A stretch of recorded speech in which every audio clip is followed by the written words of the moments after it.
My coworkers asked who I'm dating, and I said nobody because I'm embarrassed it's you.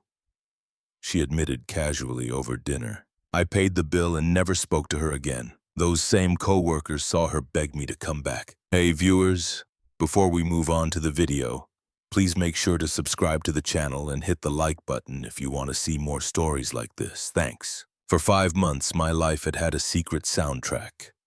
It was the hum of my computer monitor syncing with the quiet tap of her keyboard across the petition. It was the shared, almost imperceptible eye roll during Ted's interminable Monday morning status updates. It was the ping of a private chat window that would light up my screen with a message that had nothing to do with quarterly reports. Her, coffee my treat. Me, only if you promise not to steal my straw again. Her, no promises, stairwell in 5. Her name was Chloe, and for 5 months she had been my secret. To everyone else at Nexatech, we were just Liam and Chloe, competent co-workers in the analytics department. We attended the same meetings, collaborated on the same spreadsheets, and exchanged the same polite, professional pleasantries as everyone else. But beneath the surface of that corporate placidity was a current of something electric and entirely ours. I lived for the brush of her hand. When she passed me a printed report, for the way she'd smile at something I said in a team meeting, a smile that held a universe of private meaning just for me. I'd never been good at office politics or the forced socializing of happy hours, but with Chloe the office became a different place. It became a playground for our secret. I loved the clandestine nature of it. It felt precious, like we were protecting something too fragile and real for the fluorescent lights and water cooler gossip. I thought she felt the same way. That Friday night, the soundtrack was the gentle clatter of cutlery and the low murmur of other diners at the Olive Grove, our spot. It was a cozy, unpretentious Italian place with checkered tablecloths and candles stuck in bottles. We came here every Friday. It was our ritual, the official start of the weekend where we could finally stop pretending. She was glowing in the candlelight, laughing about a client ridiculous demand. And I felt a surge of something so profound it almost hurt. This was it. This was the feeling you spent your life hoping to find. You're in a good mood tonight, I said, smiling across the table at her. Always am on Fridays, she replied, her eyes sparkling. Oh, you'll love this. Something funny happened today. I leaned in, eager for the story. I loved her stories. So I was at the coffee machine with Sarah and Mark, she began, taking a sip of her Pinot Grigio. And Sarah was like, Chloe, you've been literally glowing on Fridays for months. What's your secret? Are you seeing someone? My heart did a little flip. This was it. The outside world was starting to notice the happiness we'd created. I felt a flicker of pride. Yes, I thought, she's seeing me. Oh yeah? I prompted, my smile widening. The jig is up, huh? What did you tell them? She let out a light, airy laugh, the one I used to think was music. She met my eyes, her expression one of casual, unthinking amusement. I said nobody. Obviously, the words didn't compute at first. They hung in the air between us, nonsensical. My smile must have faltered because hers just stayed put, pleasantly confused by my reaction. You said nobody? I heard myself ask. The noise of the restaurant seemed to fade, replaced by a dull ringing in my ears. Well, yeah, she said with a slight shrug, as if explaining something simple to a child. She took another sip of wine. I mean, come on, it's you, it's you. The 2 words that had once felt like a confession of love now landed with the weight of a tombstone. She must have seen the blood drain from my face because she let out another little laugh. A nervous one this time. Liam, don't look so shocked. It's just a little embarrassing, you know. Embarrassing? The word came out flat, dead. Well, think about it, she said, leaning forward as if we were co-conspirators again, but this time in my own humiliation. Sarah was practically salivating. She was probably expecting me to say I was dating some hotshot from the marketing department or a doctor or I don't know, someone with a more interesting job than data analyst. She said my job title with a faint dismissive sneer. Telling them it's you, a guy from our own cubicle farm. They'd have a field day. It's just easier this way. Easier. The soundtrack was gone. The cozy warmth of the restaurant turned cold and sharp. I looked at her. at the woman I'd been sharing my bed, my thoughts, and my secret joy with, and I saw a stranger. The casual cruelty in her expression wasn't malicious. It was worse. It was innate. It was the simple, unvarnished truth of how she saw me. I wasn't a prize, I was an embarrassment. Our beautiful secret wasn't a treasure she was protecting. It was a shame she was hiding. The foundation of the last 5 months crumbled into dust in the space of a single casual sentence. The world didn't tilt. It simply snapped into a new, horrifyingly clear focus. The ringing in my ears intensified, swallowing the restaurant's ambiance whole. I could see Chloe's mouth moving, forming words, justifications maybe, or further explanations, but I couldn't hear them. It was as if a blast door had slammed down in my mind, shutting out the noise, the hurt, and most importantly, shutting out her. I watched her, a strange sense of clinical detachment settling over me. I saw the moment her casual amusement began to curdle into confusion, then into a flicker of alarm. She was waiting for me to get it, to laugh it off, to agree that yes, of course, our relationship was something to be hidden away like a shameful receipt. I didn't. Instead, I moved. My actions felt pre-programmed, smooth and efficient. I raised my hand and made eye contact with our waiter. A sharp, slight gesture. "Liam, say something." Chloe's voice finally pierced the static. It was laced with a nervous edge. "God, you're not actually upset, are you? It was a joke. You're so sensitive." The waiter arrived. "Yes, sir. Another drink?" "The check, please," I said, my voice remarkably steady. A flat plane of calm. Separate. Separate. Chloe's voice went up an octave. "What are you doing, Liam? Come on. Don't be like this. It's not a big deal." I didn't look at her. I kept my gaze on the waiter until he nodded and retreated. Then I finally met her eyes. The warmth I usually felt there was gone, replaced by a cool, assessing clarity. It was the look I gave to a spreadsheet full of errors. "You said it was easier this way," I stated, the words devoid of all emotion.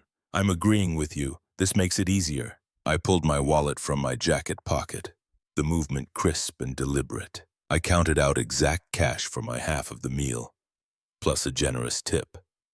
I didn't want to wait for a card machine. I wanted a clean financial severance. "Liam, this is ridiculous," she hissed, her embarrassment now turning to anger. "You're overreacting. You're going to throw away what we have over one stupid comment." I placed the money on the table, the bills neatly aligned. I stood up, pushing my chair back. The legs scraped against the tile floor, a final grating sound. "What we had," I corrected her softly, "was a fiction I was apparently writing by myself. Goodbye, Chloe." I turned and walked away. I didn't look back. I didn't slow down. I walked out of the olive grove, the bell on the door jingling a cheerful farewell behind me. The cool night air hit my face, and I took a deep, shuddering breath that felt like the first one I'd taken in 5 months. On the 20-minute walk home, I pulled out my phone. My fingers were steady. I navigated to her contact, hit block this caller, and confirmed without a moment's hesitation. Then I deleted the text thread, a long scrolling history of our secret life vanishing into digital oblivion. It wasn't an act of rage, it was administrative.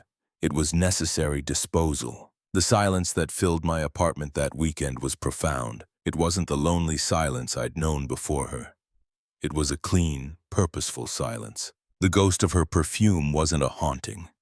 It was a smell that would soon fade. I didn't break down, I didn't cry. I felt empty, but it was a productive emptiness, like a cleared-out room ready for a fresh coat of paint. Monday morning, I put on a crisp blue shirt. I walked into Nexitech at 8:58 a.m., my usual time. My heart was a steady, neutral drum in my chest. I saw her immediately hovering by the coffee machine. Her eyes snapped to me, wide and anxious. She looked tired. She opened her mouth, a silent plea ready to form into words. "Morning," I said. It was a neutral, professional greeting, the same one I'd offered to Ted from accounting. I didn't break my stride. I walked past her toward my desk, my focus already on the day's tasks. A few hours later, an email popped up in my personal work inbox from Chloe Reynolds. Subject: "Can we talk?" I clicked reply. Subject: "Can we talk?" All relevant project communication should be routed through the official team channel for transparency.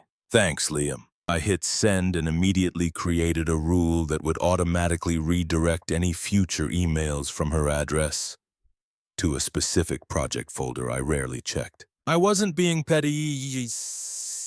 I was establishing a boundary with the efficiency I applied to any other workflow problem. This became the new pattern. I was a ghost of professionalism. If she spoke to me in a meeting, I would answer concisely, my eyes on the presentation, never on her. If our paths crossed in the kitchen, I would offer a tight, meaningless smile and continue on my way. My calm indifference was an impenetrable fortress, and she began to crumble against its walls. I saw it happening in slow motion. The confident woman who had casually eviscerated me over dinner was gone, replaced by a jumpy, distracted shell. She started making uncharacteristic mistakes in her reports. During a client call, she lost her train of thought twice, her face flushing a deep, mortified red. Sarah and Mark, the very coworkers from her story, started noticing. I saw them shooting her concerned looks, then confused ones when they saw my utter lack of reaction to her downward spiral. The office gossip, once a thing I feared, was now a neutral observer. The narrative was no longer, "Are Liam and Chloe a thing?" It had shifted to, "What the hell is wrong with Chloe? And why does Liam act like she doesn't exist?" The silence I had wielded was no longer just my shield. It had become her prison. She was trapped in the consequences of her own words, and everyone was starting to see the walls close in. But for me, the office was quiet again. I had my work, I had my peace, and that was enough for now. The Project Sigma wrap-up drinks were held at the Brass Tap, a generic but spacious bar downtown. The entire analytics team was there, the air thick with the forced cheer of a mandated social event. I was there playing my part. I laughed at Ted's bad jokes, discussed the NBA playoffs with Mark, and listened to Sarah's vacation plans. I was a model of pleasant, superficial engagement, and I never once looked at Chloe. She was a vortex of nervous energy on the periphery of my vision. I could feel her watching me, a tense, anxious presence. She'd been drinking white wine quickly, the glass rarely empty for long. The careful professionalism I'd maintained was clearly driving her insane. She needed a crack, a fissure in my calm, and I had given her nothing. The moment came as I was returning from the restroom. She intercepted me in the narrow, slightly darker hallway that led back to the main bar. Sarah and Mark were standing at the end of the bar, maybe 15 feet away, close enough to hear a raised voice. "Liam, please." Her voice was a strained whisper. She stood directly in my path, her eyes wide and glistening. The smell of her perfume was suddenly overpowering, mixed with the sharp tang of alcohol. "This is insane. You can't just ignore me forever. I'm sorry. Okay, I didn't mean it." I stopped, but I didn't lean in. I kept my posture open, facing the main room, my expression neutral. "You should get back to the group," I said, my tone suggesting she was blocking traffic. "It was a stupid thing to say," she pleaded, her voice rising. She reached out and grabbed my forearm, her fingers tight, a public possessive gesture. From the corner of my eye, I saw Sarah glance over, then quickly look away, pretending not to watch. "Please, I miss you. I miss us." I looked down at her hand on my arm, then slowly, deliberately back up to her face. I didn't shake her off. I just peeled her fingers away one by one with a calm, firm pressure. My touch was cool and impersonal. "You're making a scene, Chloe." "I don't care," she hissed, but her eyes darted towards Sarah and Mark, confirming that she very much did. "I was embarrassed because I like you so much. I didn't know how to explain it to them. It came out wrong."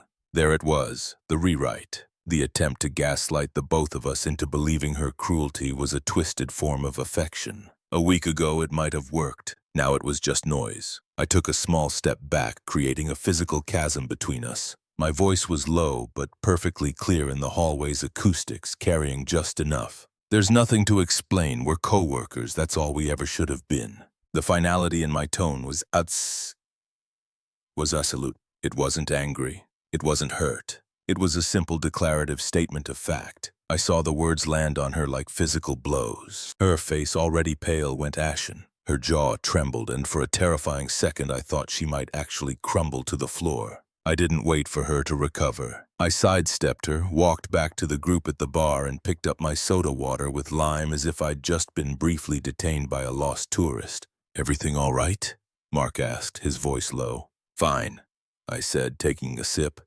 Chloe just had a question about the Project Sigma archives, all sorted. I didn't look back down the hallway. I didn't need to. I could feel the scorching heat of her humiliation from across the room. The power dynamic, once so brutally defined by her, had not just equalized, it had flipped entirely. She was now the object of office pity and gossip, and I was the unflappable professional who had to be rescued from her desperate clutches. The very people she'd been embarrassed to tell were now witnesses to her utter defeat. The bar incident should have been the end of it. For me, it was. But for her, it was just the start of a new, more desperate phase. A few days later, my phone buzzed on my nightstand. A text from a number I hadn't deleted from my contacts yet.